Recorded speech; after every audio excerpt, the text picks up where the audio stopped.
Hey guys, it's Josh with Renew Design Build. I am down in Lackamas Shores, right on the 9th green, I believe this is here. We have got an outdoor living project going behind me here. This is a timber style patio cover that we are putting in here. Some pretty intensive tie-in into the existing house here, trying to lace this into a alcove that existed in the roof lines. So certainly some water management details to touch on here at some point. But for today, we're going to focus on some structural details as we are just getting going with the rafters and all the beam placement down here. So for starters, one of the details that we took quite a bit of time to talk through and hammer out with the engineer and the design team here was these post bases. We actually went with 2 posts, mostly for a visual effect, but we wanted to keep them up out of the ground here. We got a lot of groundwater, and that's really gonna cut the lifespan of the structure down a lot if the main posts are rotting out early on. So we kept them up off of the flatwork about an inch with this bracket stand.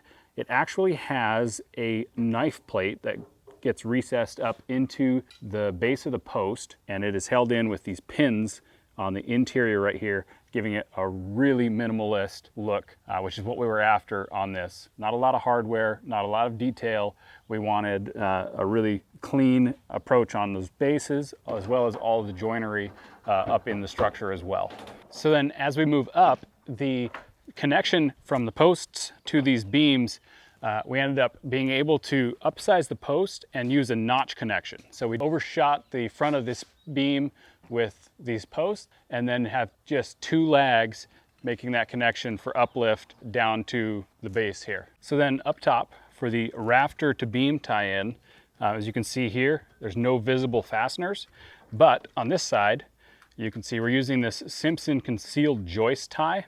So there's a bracket that gets mounted to the beam and then a knife slice through the rafter. And that little pin right there runs into those holes and makes that connection a nice tight joint. And we have 3 little holes to plug and it'll be all concealed.